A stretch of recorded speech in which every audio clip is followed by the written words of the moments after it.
Hello प्यारे छात्रों, मैं भौतिकी के फर्स्ट चैप्टर प्रकाश के प्रवर्तन का फर्स्ट और सेकेंड वीडियो यूट्यूब पर मैं अपलोड कर दिया हूं, जो मैं उम्मीद करता हूं कि आप लोग जरूर से देखो होंगे। मैं आज आप लोग के लिए पार्ट 3 बना रहा हूं, जिसमें आपका गोलीय दर्पण क्या है, गोलीय दर्पण कितने प्रकार की होती है, गोलीय दर्पण के द्वारा हम लोग प्रतिबिंब को कैसे बनाएंगे, किरण आरेख कैसे खींचेंगे, किरण आरेख के माध्यम से कोई वस्तु को कहाँ रखते तो प्रतिबिंब कैसे बनता है, इस वीडियो में हम लोग जानकारी लेंगे। तो आइए हम सबसे पहले देखते हैं गोलीय दर्पण क्या है। और गोलीय दर्पण जब समझ में आ जाएगा तो इससे बहुत सारे विभिन्न पद होती है, सारे विभिन्न पदों को जानकारी लेंगे आप लोग। तो आइए इसमें बने रहेंगे, इस वीडियो को कहीं छोड़कर नहीं जाएंगे। देखिए गोलीय दर्पण क्या है हम ये देखेंगे। तो गोलीय दर्पण गोल आकृति का होता है। ये कहने के लिए गोलीय दर्पण गोल है, पर ये पूरा का पूरा खोखला होता है। ये गोलीय दर्पण क्या है? तो गोलीय दर्पण उस दर्पण को कहते हैं जिसका परावर्तक सतह खोखला होता है। परावर्तक सतह का मतलब होता है कि उसका भाग चिकना। अब उस चिकने भाग पर जब प्रकाश आपतित करेगा तो उसका परावर्तन पूरा का पूरा लगभग 90% से ज़्यादा परावर्तित हो जाता है। तो ये खोखला है, जो एक कांच है। क्या होता है, अब सबसे बेहतरीन चांदी होती है। चांदी के इस परत को हम कलई करेंगे तो सबसे बेहतरीन पारदर्शक होता है, दर्पण बनाया करते हैं, ठीक है ना। तो यहाँ हम लोग चांदी के पास सबसे बेहतरीन होता है। तो देखिए बाहर से हम इधर रंग दें, जब बाहर से कलई कर देते हैं, रंगनाई माने रंगाई बोलते हैं इसको, और आधा को बाहर से हमने इसको रंग दिया, ठीक है। जब ये बाहर से रंग देंगे तो इसका परावर्तक सतह ये होगा आंतरिक, ये है परावर्तक सतह। और परावर्तक सतह का मतलब होता है ये ई वाला पूरा भाग, जिस पर प्रकाश पड़ेगा तो उसका क्या होता है, पूरे भाग को परावर्तित कर देगा, यही है परावर्तक सतह। तो ऐसे जो बनता है उसे हम क्या कहेंगे, और कुछ को हम अंदर से कलई कर देंगे ऐसे, ठीक है। तो अंदर से कर देंगे तो इसका परावर्तक सतह बाहर बनेगा। ये परावर्तक सतह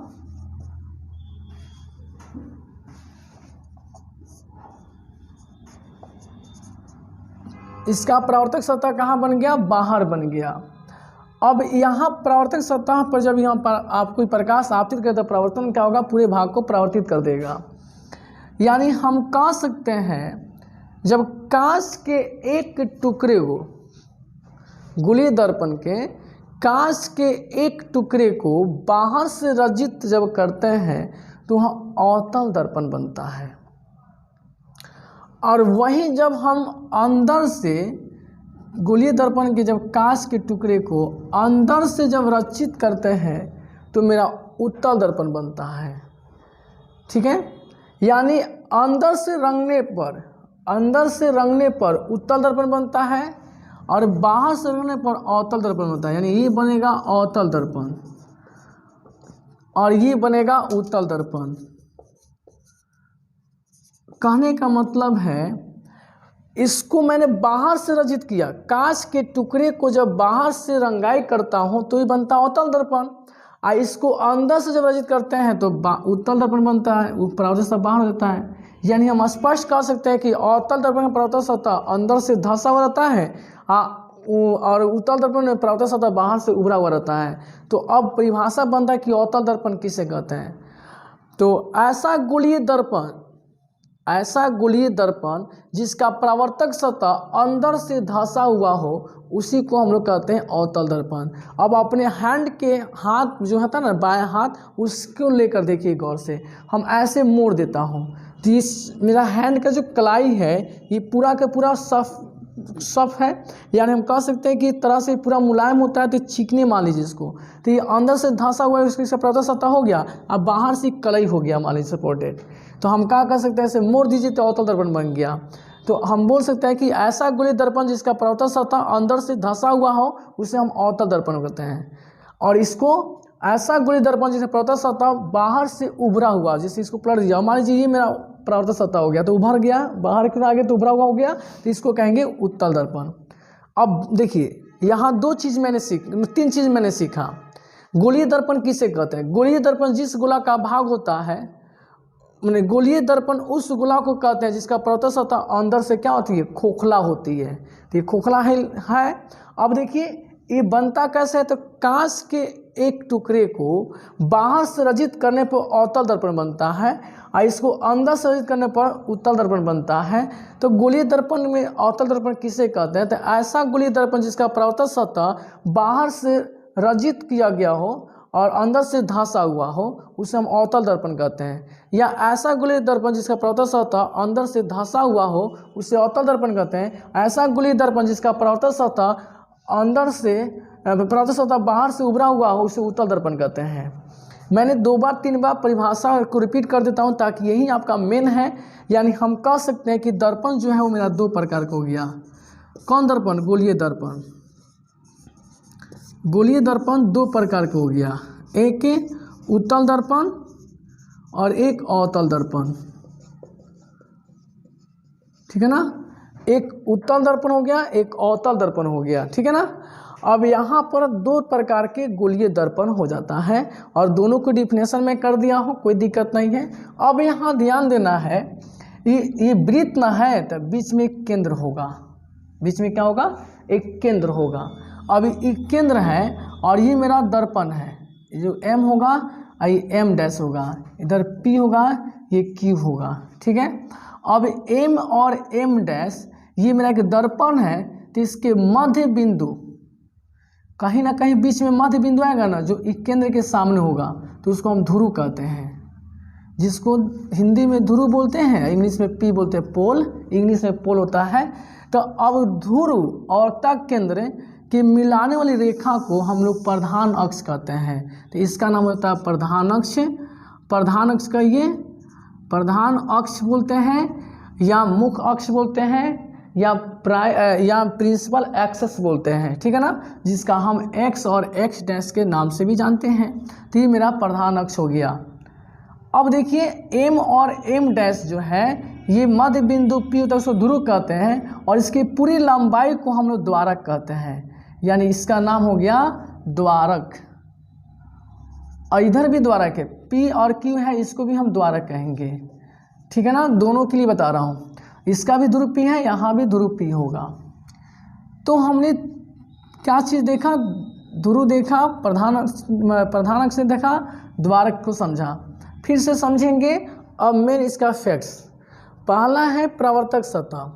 तो अवतल दर्पण में प्रवर्तक सतह अंदर से धंसा हुआ रहता है, उत्तल दर्पण में प्रवर्तक सतह बाहर से उभरा हुआ रहता है। अब है ये C जो मैं दिया, इसको बोलते हैं वक्रता केंद्र। क्या बोलते हैं, वक्रता केंद्र। अब वक्रता केंद्र को C से सूचित करते हैं। अब यहाँ से यहाँ तक हम वक्रता त्रिज्या बोलते हैं, ये पूरा लंबाई वक्रता त्रिज्या बोलता है, वक्रता त्रिज्या, ठीक है। अब यहाँ ये देखना है वक्रता केंद्र किसे कहते हैं। गोलीय दर्पण जिस गोला का भाग होता है उसी गोला के केंद्र को वक्रता केंद्र कहते हैं। याद नहीं हो जाएगा, 100% है, याद होना ही होना है। गोलीय दर्पण जिस गोला का भाग होता है उसी गोला के केंद्र को वक्रता केंद्र कहते हैं। अब है वक्रता त्रिज्या। तो गोलीय दर्पण जिस गोला का भाग होता है उसी गोला के त्रिज्या का वक्रता त्रिज्या कहते हैं। अब है ध्रुव। तो दर्पण के मध्य बिंदु को ध्रुव कहते हैं या गोलीय दर्पण के मध्य बिंदु को ध्रुव कहते हैं। अब है प्रधान अक्ष। तो हम कह सकते हैं कि ध्रुव और वक्रता केंद्र के मिलाने वाली रेखा को हम लोग प्रधान अक्ष कहते हैं। इसका मेन पद जो है मैंने उसको पूरा को परिभाषित के साथ और फिगर के साथ समझा दिया। अब हम नेक्स्ट देखेंगे इसमें कि आप लोग को इसका जो वक्रता केंद्र है, ध्रुव है और हमारा प्रवर्तक सतह है, अलग अलग दर्पणों में किस तरह से फोकस आती है। यानी हम इसका मेन चीज़ अब पढ़ेंगे, अवतल दर्पण का फोकस कहाँ होता है, इसको जानेंगे, ठीक है ना। तो देखेंगे नेक्स्ट में। देखिए अब हम लोग देखेंगे गोलीय दर्पण।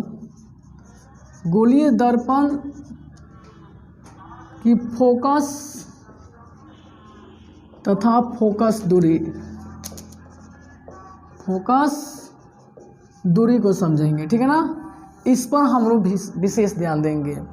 गोलीय दर्पण फोकस, फोकस का मतलब क्या होता है, देखिए जैसे एक ये पर्दा है, सपोर्टेड एक प्रकार की पर्दा में लगा दिया और यहाँ पर हमने एक बेहतरीन ढंग से ऐसे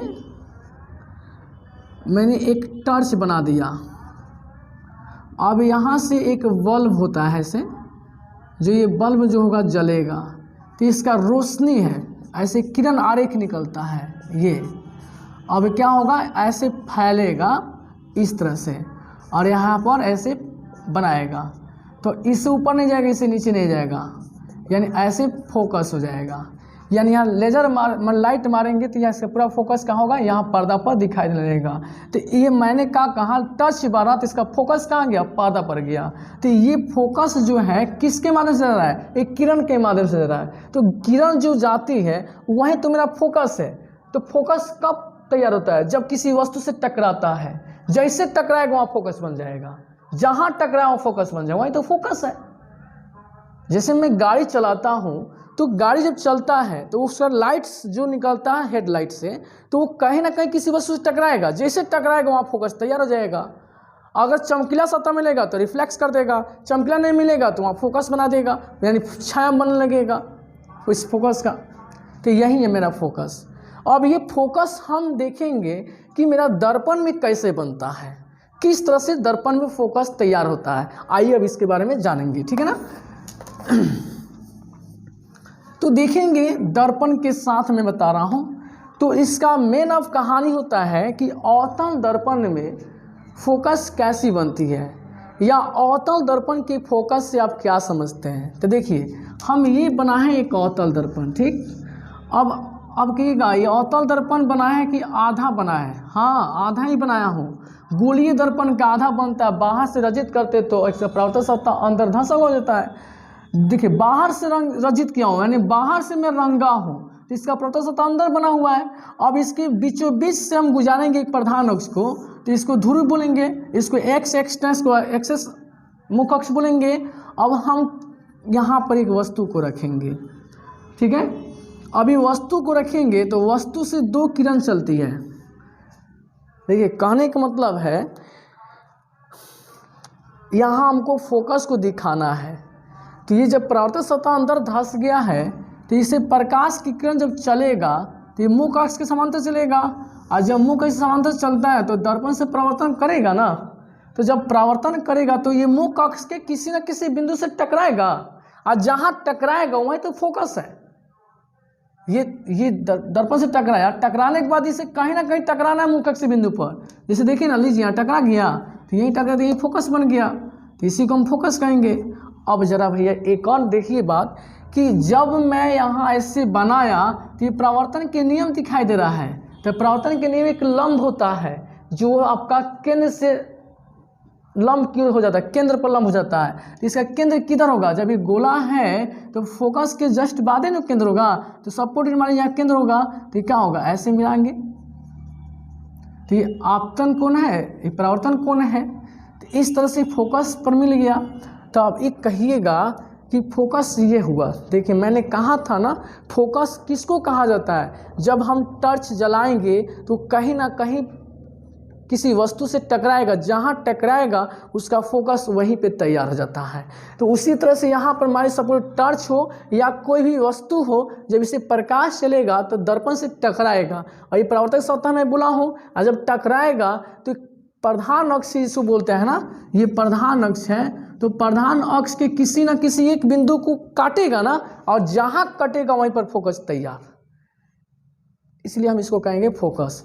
तो यही हमारे अवतल दर्पण का मुख्य फोकस हो गया।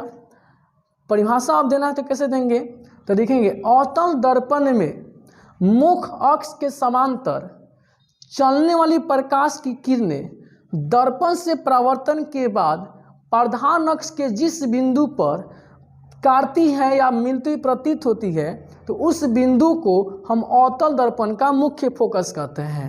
आप कॉपी खोलें और अपना नोट करें। आप ऐसा ना सोचें कि हम सुन लें और छोड़ दें, नहीं। परिभाषा अगर लिखना है तो कॉपी कलम लेकर बैठें और आराम से नोट बनाते चलें, एकदम आपका कहीं नहीं छूटेगा। एक बार मैं आपसे बोलता हूँ, फिर से सोचिए। अवतल दर्पण में मुख्य अक्ष के समांतर चलने वाली प्रकाश की किरणें दर्पण से परावर्तन के बाद प्रधान अक्ष के जिस बिंदु पर मिलती हुई प्रतीत होती है या मिलती हुई आती है तो उसको हम क्या कहते हैं, उस बिंदु को अवतल दर्पण का मुख्य फोकस कहते हैं। इसी प्रकार से उत्तल दर्पण में भी होता है। तो देखिए हम यहाँ पर एक उत्तल दर्पण भी बनाता हूँ, अंदर से कलई कर रहा हूँ, ठीक है ना। मैंने क्या किया, अंदर से कलई करके, ये उत्तल दर्पण है तो यहाँ लिख देता हूँ अवतल दर्पण। इसको मैं लिख देता हूँ उत्तल दर्पण, ठीक है ना। अब मैंने अंदर से रचित किया। अब देखिए ये पूरे के पूरे इतना भाग को लंबाई को द्वारक कहते हैं। इसे बीच बीच मध्य बिंदु यदि होता है तो उसको ध्रुव कहते हैं, ठीक है ना। अब देखिए थोड़ा सा ये इधर से लंब मारा है ना, इधर से गोल है होगा तो केंद्र किधर होगा, इधर कि इधर। तो आपका केंद्र इस साइड में जा रहा है, क्योंकि ये भैया देखिए उधर जाएगा तो केंद्र उधर से दाहिना पड़ेगा, उधर बायां पड़ेगा, इधर से दायां पड़ रहा है, ठीक है ना। यानी केंद्र हमारा इसमें बीच में होगा, क्योंकि गोला है ना, गोली दर्पण है तो बीच में होगा, है ना, इधर थोड़ा हो सकता है। अब देखिए इसमें भी अगर हम वस्तु को यहाँ खड़ा कर दें तो ये मुख्य अक्ष के समांतर एक प्रकाश की किरण चले या कोई वस्तु से प्रकाश निकले तो ये क्या होगा, ऊपर क्यों जाएगा, ऐसे ना कि नीचे आएगा, ऐसे निकल जाएगा प्रकाश की किरण। और इससे जो होता है ना आती हुई प्रतीत होगा, तो प्रधान अक्ष के जिस बिंदु पर आती प्रतीत होगा उसी को हम फोकस कहेंगे। और यहाँ देखेंगे परावर्तन के नियम कर लिया है, चिकनी सतह है तो यहाँ पर एक अभिलंब बना देगा जो आपका वो केंद्र से डायरेक्ट आती, केंद्र पर आती हुई प्रतीत हो जाएगा इस तरह से। तो यहाँ पर मैंने देखा तो ये आती प्रतीत हुआ, यहाँ मिलती प्रतीत हुआ। तो इसकी परिभाषा देंगे उत्तल दर्पण के मुख्य फोकस से आप क्या समझते हैं। ऐसे एग्जाम में एग्जैक्टली पूछता भी है 2 नंबर के सवाल में कि उत्तल दर्पण मुख्य फोकस आप क्या समझते हैं। तो प्रधान अक्ष के समांतर चलने वाली प्रकाश की किरणें दर्पण से परावर्तन के बाद प्रधान अक्ष के जिस बिंदु पर आती हुई प्रतीत होती है तो उस बिंदु स्रोत को, उस बिंदु को हम लोग क्या कहते हैं, मुख्य फोकस कहते हैं। उस बिंदु बोलना होगा, ठीक है ना। ये मैंने 2 क्लियर किया। अब है फोकस दूरी। तो देखिए ध्रुव और फोकस के बीच की दूरी को फोकस दूरी कहते हैं, हो गया। इसे छोटा एफ द्वारा सूचित करते हैं, इसमें कोई दिक्कत नहीं है। ध्रुव और फोकस के बीच की दूरी को फोकस दूरी कहते हैं। इसमें भी है ध्रुव और फोकस के बीच की दूरी को फोकस दूरी कहते हैं, इसे हम छोटा एफ द्वारा सूचित करते हैं। यहाँ तक कंप्लीट हुआ। अब इसमें एक जबरदस्त है, ये फोकस जो होता है ना वक्रता त्रिज्या की आधी होती है, m बराबर r/2 होती है। इसमें भी फोकस जो होता है ना थोड़ा और बड़ा होगा, लगता है नहीं बराबर होगा, मैं सिद्ध करूंगा। m बराबर r/2 होता है, क्योंकि मैंने f और c के बीच की दूरी को पूरा त्रिज्या कहते हैं और यहाँ से यहाँ तक को हम f कहते हैं, और ये मेरा पूरा त्रिज्या हो गया, तो ये आधा हो गया। एक यहाँ एक और चीज़ देखते हैं, ये प्रधान अक्ष जो ध्रुव है ना, ये उस साइड को हम लोग कहते हैं दाहिना हाथ उधर पड़ रहा है ना, तो इस साइड दाहिना होता है, इस साइड बायां होता है। तो मैंने बाएं साइड में दाएं साइड में देख रहा हूँ तो इसमें कुछ नहीं बन रहा, बाएं साइड में देखा फोकस है और इसका दाएं साइड में फोकस है। इससे ही पता चल रहा है कि अवतल दर्पण में हमेशा फोकस माइनस होता है और उत्तल दर्पण में का फोकस प्लस होता है, जो कि मैं चिन्ह परिपट्टी भी बताऊंगा, आप टेंशन नहीं लेंगे। लेकिन यहाँ पर आप नज़ारा देंगे तो ज़बरदस्त समझ में आ जाएगा कि ध्रुव जो होता है इसे बायां साइड में बनाया उत्तल दर्पण में फोकस, तो इस तरह से हम कह सकते हैं कि आपका फोकस कौन सी हुआ, माइनस में हो जाएगा, और इसका फोकस कौन सी है, प्लस हो जाएगा। इस तरह से आप आसानी से समझ सकते हैं, ठीक है ना। और m बराबर r/2 होता है, ये मैं आपका ये साबित करूँ, मैंने आप यह बराबर r/2 होता है, मैं इसको साबित करूँगा। तो मैं अगले नेक्स्ट वीडियो में इसको समझा कर पूरा निचोड़ करके एक अलग वीडियो बनाकर समझा दूंगा, तो उसके लिए टेंशन मत लीजिएगा, दोनों के लिए मैं सिद्ध कर दूंगा, ठीक है ना। यहाँ तक कोई दिक्कत नहीं ना है। चलिए नहीं दिक्कत है तो अगला हम अब समझेंगे किरण आरेख के माध्यम से, किरण आरेख नहीं, हम अभी समझेंगे कि अगर कोई किरण को फोकस की दिशा में आपतित करते हैं तो परावर्तन क्या होता है, अब मुख्य अक्ष से समांतर जब चलते हैं तो फोकस की दिशा में, मुख्य अक्ष के समांतर कोई प्रकाश की किरण चलती है तो उसका परावर्तन कहाँ होता है, वक्ता केंद्र की दिशा में प्रकाश की किरण चलती है तो उसका परावर्तन कहाँ होता है, ध्रुव की दिशा में प्रकाश की किरण चलती है तो उसका परावर्तन कहाँ होता है। ये 4 स्टेप अब हम ये समझेंगे अगले स्टेप में। तो देखिए अब हम लोग समझेंगे गोलीय दर्पण में किरण आरेख कैसे बनता है, और किरण आरेख बनाने के लिए हमको किस प्रकार के किरण को कहाँ से गुजारेंगे तो कहाँ जाकर मिलेगा, तो किस तरह से प्रतिबिंब बनेगा, इन सब के बारे में आप सीखेंगे, ठीक है ना। तो किरण आरेख बनाने के लिए सबसे पहले हम लोग क्या करते हैं, एक दर्पण लेते हैं। जैसे मान लीजिए सपोज मैंने एक दर्पण लिया और इस दर्पण के सामने कोई हम लोग प्रदीप्त वस्तु को रखते हैं। जैसे यहाँ पर एक प्रदीप्त वस्तु है, जैसे सूर्य ही मान लीजिए सपोर्टेड, ये प्रदीप्त वस्तु बहुत अच्छा है और ये प्रदीप्त वस्तु हो गया। अब इससे चलने वाली प्रकाश की किरण जब दर्पण से आपतित, जब दर्पण से प्रवर्तित करेगा तो किसी न किसी बिंदु पर मिलेगा। जब वो मिलता है तब जाके वो क्या होता है, मेरा इमेज बनता है, प्रतिबिंब बनता है, यही है किरण आरेख। तो किसी भी वस्तु का इमेज बनाने के लिए हमको उस वस्तु से कम 2 किरण लेकर चलना पड़ता है, और जब वही 2 किरण जहाँ भी कटान बिंदु को काटती है तो उसके द्वारा इमेज बनता है, यही है किरण आरेख। तो ये तो किरण आरेख तो हम समझ ही जाएंगे, लेकिन अब क्या है कि इससे आगे हम लोग ये समझना होगा कि मुख्य अक्ष के समांतर अगर कोई प्रकाश चलता है, यानी मुख्य अक्ष के समांतर कोई हम प्रकाश की किरण गुजारते हैं तो उसका परावर्तन कहाँ होता है, ये समझेंगे। तो उसको पहले स्टेप में कहेंगे, इसको मिटा देते हैं, किरण आरेख की थोड़ा समझना था। अब देखिए अगला स्टेप है कि ये मुख्य अक्ष के समांतर, मुख्य अक्ष के समांतर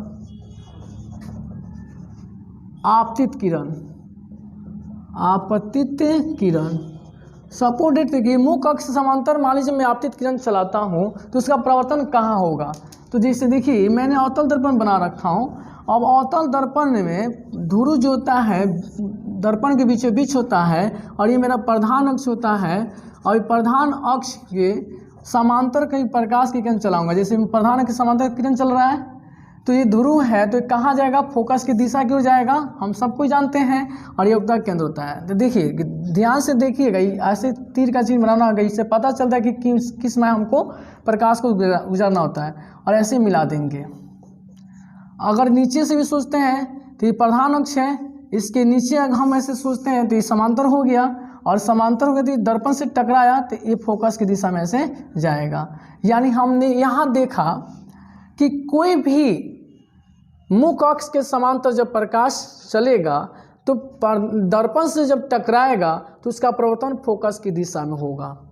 यानी आपसे पूछा जाए कि मुख्य अक्ष के समांतर यदि कोई प्रकाश किरण चलता है तो दर्पण से जब परावर्तन होगा तो किस दिशा में होगा, तो फोकस की दिशा में होगा। सेम वही कहानी हमारा ये उत्तल दर्पण के साथ भी होगा। जैसे मैं ये उत्तल दर्पण बनाया हूँ और उत्तल दर्पण की प्रधान अक्ष है, ये बीचों बीच ये ध्रुव है, और हम यहाँ अगर x और x डैश देते हैं प्रधान अक्ष के लिए, और हम मुख्य अक्ष से समांतर यदि कोई वस्तु रख कर उसके प्रकाश को चलाते हैं तो ये परावर्तन के नियम के हिसाब से क्या करेगा, ये ऊपर की ऐसे जाएगा, ठीक है ना, प्रधान अक्ष के समांतर है, और इससे आते प्रतीत होगी फोकस की दिशा में। इससे यही पता, नीचे से भी आप चाहें तो ऐसे बना सकते हैं, देखिए ऐसे भी हो जाएगा ऐसे, और ये जाएगा फोकस की दिशा में, ठीक है ना। तो हम कह सकते हैं कि मुख्य अक्ष के समांतर चलने वाले प्रकाश की जो आपतित किरण है उसका परावर्तन होगा दर्पण के बाद तो फोकस की दिशा में होगा, चाहे उत्तल हो, चाहे अवतल लेंस, चाहे अवतल दर्पण हो, चाहे उत्तल दर्पण हो, कोई दर्पण हो। जब हम मुख्य अक्ष से समांतर कोई आपतित किरण चलाते हैं तो उसका परावर्तन यदि होता है दर्पण के बाद तो फोकस की दिशा में होगा। कंप्लीट समझ में आ गया। अब नेक्स्ट देखेंगे हमारा दूसरा, फोकस की दिशा में आपतित किरण। फोकस की दिशा में आपतित किरण, दिशा में आपतित किरण, ठीक है ना। देखिए तो ये हमारा अवतल दर्पण है, और अवतल दर्पण को बाहर से रचित करते हैं तो इसका परावर्तन सतह कहाँ बनता है, अंदर की ओर बनता है, जिसको ध्रुव कहते हैं। यह हमारा समझ आ गई फोकस है, और ये हमारा वक्ता केंद्र होगा, क्योंकि हम बता दिए कि फोकस जो होता है वक्ता त्रिज्या की आधी होती है। अब यहाँ देखना है, हम मान लीजिए हम फोकस की दिशा में आपतित किरण चला रहे हैं, तो यानी फोकस की दिशा में ऐसे जाएगा तो टकरा गया, और जब ऐसे जा रहा है इसका तीर का चिन्ह बता रहा है कि यह सीधा जाएगा, और टकराने के बाद क्या होगा, मुख अक्ष से समांतर हो जाएगा, ऐसे निकल जाएगा। और फिर यह विलंब बना दिया, आप परावर्तन के नियम कर ले रहे हैं। इसी तरह से इसमें अगर देखेंगे तो ऐसे बनाएंगे, सपोर्टेड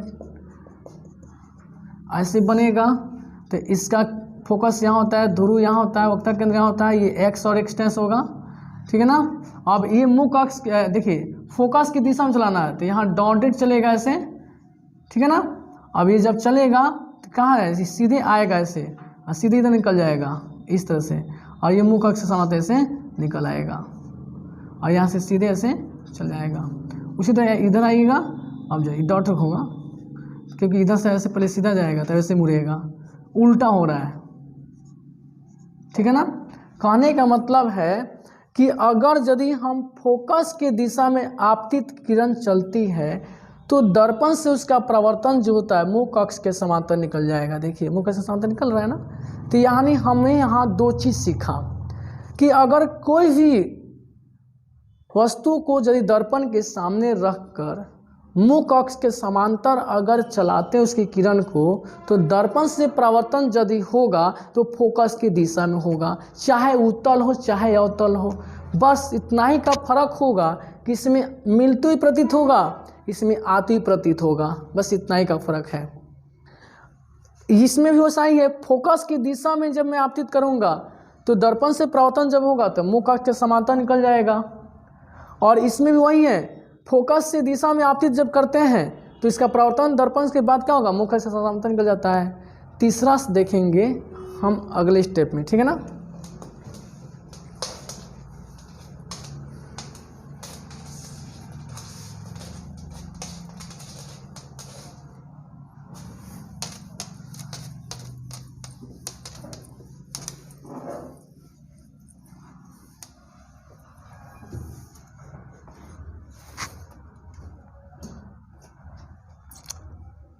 स्टार्ट होगा, रुकना नहीं चाहिए रे।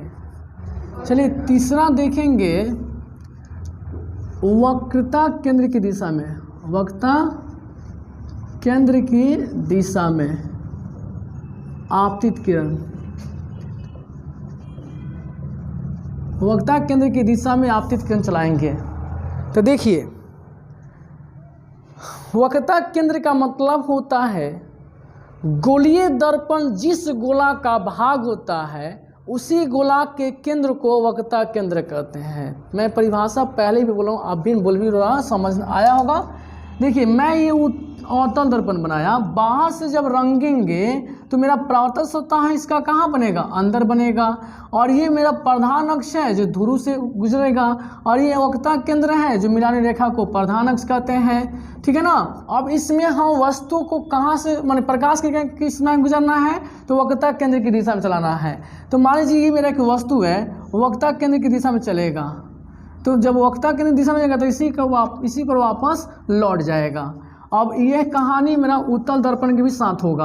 अब इसमें उत्तल दर्पण को अंदर से रचित करेंगे तो बाहर से इसका प्रत्यक्ष सतह बनेगा, और प्रधान अक्ष से गुजारेंगे तो ध्रुव से गुजरेगा, और एक्स और एक्स डैश जो होगा ये बनेगा, और वक्रता केंद्र से गुजर कर जाएगा, ठीक है ना। अब यहाँ देखना है कि हम इस वक्रता केंद्र की दिशा में आपतित कर रहे हैं तो इसका परावर्तन इसी पथ पर वापस लौट जाता है, ऐसे इसी पर वापस ऐसे लौट जाएगा। तो ये हुआ, यानी हम कह सकते हैं कि ये इसको नीचे से भी बना सकता है, ऐसे ये सीधे ऐसे जाएगा फिर उसी पर वापस लौट आएगा। आप चाहे तो इधर से भी बना सकते हैं, सीधा ऐसे, अब ये जाएगा इस फिर इसी पर वापस लौट आएगा, ऐसे। तो देखिए इसमें हमने देखा कि वक्रता केंद्र की दिशा में आपतित किरण चलती है तो दर्पण से परावर्तन के बाद उसी पथ पर वापस लौट जाती हैं, और इसमें आती प्रतीत होती है, माने इसमें भी वापस लौट जाती है, आती प्रतिध्वनि वापस लौट जाती है। अब इसमें हम थोड़ा समझेंगे। आप देखिएगा, आईना अपना सामने ले लीजिएगा और उस पर टच साफ सीधे मारिएगा, देखिएगा जैसे सीधे मारिएगा ना, उससे टकरा कर फिर उसे वापस लौटेगा। हल्का सा तिरछा गिर तो परावर्तन का नियम कर लेगा, आपके पास प्रकाश उसका नहीं आएगा, यानी फोकस नहीं आएगा। ठीक है ना। आप आईना के सामने खड़ा होकर फोकस मारिए साफ सीधा, तो देखिएगा ऐसे ढंग से सीधा मारिएगा ना तो उसे टकराएगा प्रकाश, फिर वापस आएगा। अगर इधर पीछे पर्दा उदा होगा ना तो आपका हैंड के साथ होगा तो हैंड का छाया बन जाएगा, कलम के साथ होता है कलम का छाया बनाएगा, जो चीज़ है वैसा छाया बन जाएगा। इस तरह से आपका एक केंद्र वाला काम करता है। तो देखिए अब इसके अगला चौथा स्टेप क्या है कि ध्रुव की दिशा में, ध्रुव की दिशा में आपतित किरण। अब ध्रुव किधर है तो देखिए ये मैं दर्पण बनाया, कौन सा, अवतल दर्पण, और बाहर से रजित किया तो इसका प्रवर्तक सतह कहाँ बना, अंदर बना। अब इसका ध्रुव कहाँ होता है, ये होता है, फोकस कहाँ होता है, बीच में होता है, तक इसका दुगुना पर होगा।